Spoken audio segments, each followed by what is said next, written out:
Now the Levi Johnson story we promised you. So they went and interviewed him, and this is in some of the political blogs and stuff. And it was in, what, Associated Press? Something along those lines. Yeah.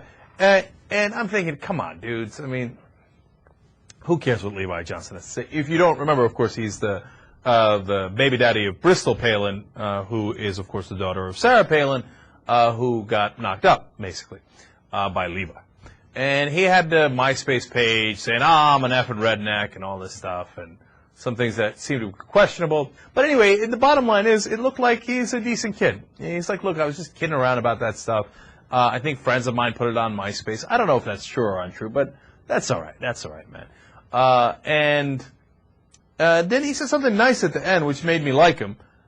He said, they said, what do you think about Obama? And he said, I don't know anything about him, but he seems like a good guy. I like him. Huh, hey, look at that. Open-minded. They're like, wait a minute, so are you voting for him? He's like, no, don't be ridiculous. This is my future mother-in-law. Of course I hope she wins. That'd be awesome if she was vice president. Come on, you got to like the kid. But here's the interesting part of it, and the reason I'm bringing it up. You know, he quit high school. Not going to his senior year in high school. He's going to go get a job. What is he doing? Drill, baby, drill? He's doing some sort of something with an oil company. Yeah, he's doing apprentice electrical work with like an oil company, something like that. Yeah, yeah. You know what? That's a damn shame, man. And there it is. That's why you don't have kids when you're young. Because then you got to go support the kid. You're going to get married in the summer. And he said, I'm not getting pressured to get married to Bristol at all. That's a lot of made-up stuff. We've been dating since, 3-4 years ago when we were freshmen. And we've always been talking about getting married. God, man, you're so young. What are you doing? You're crazy. But this is what happens, man. You have unprotected sex because people told you, oh, no, condoms don't work anyway. And then you have a kid, and then you're pro-life, and you have the kid.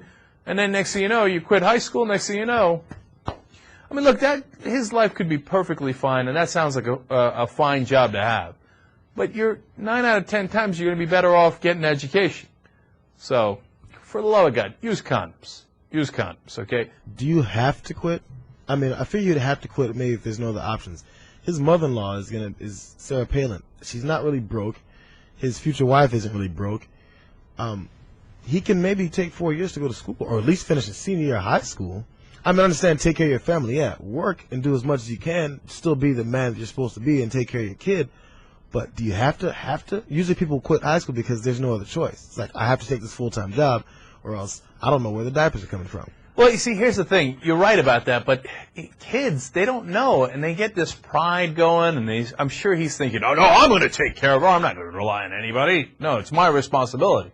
They get that whole responsibility shtick going in their head, except the one time that they actually need to be responsible when they're having sex, and then they don't have the protection, right? And I don't want to be too judgmental, man. Mistakes happen. It happens to everybody, right?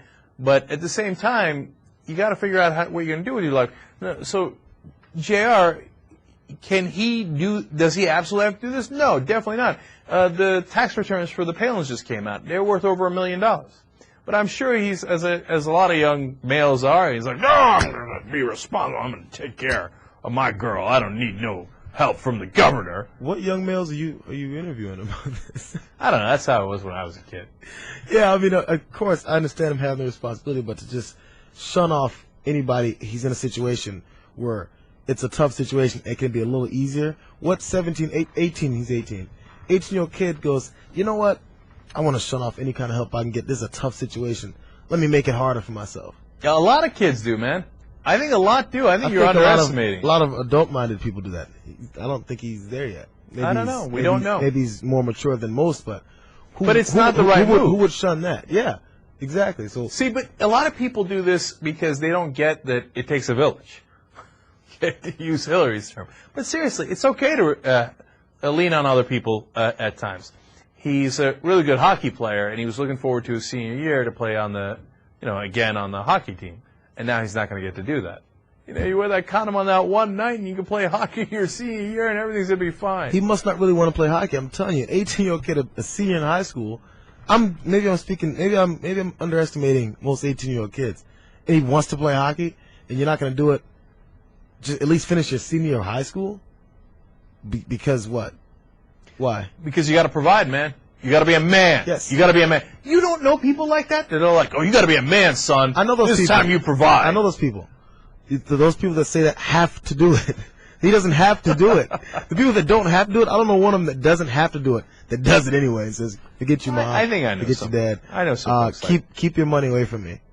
Please. All right, we're out of time. Here's one final story for you. I'm playing basketball over the weekend at UCLA again.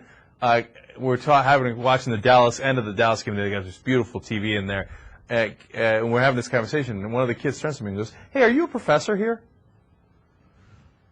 And I was like, "All right, what am I going to do?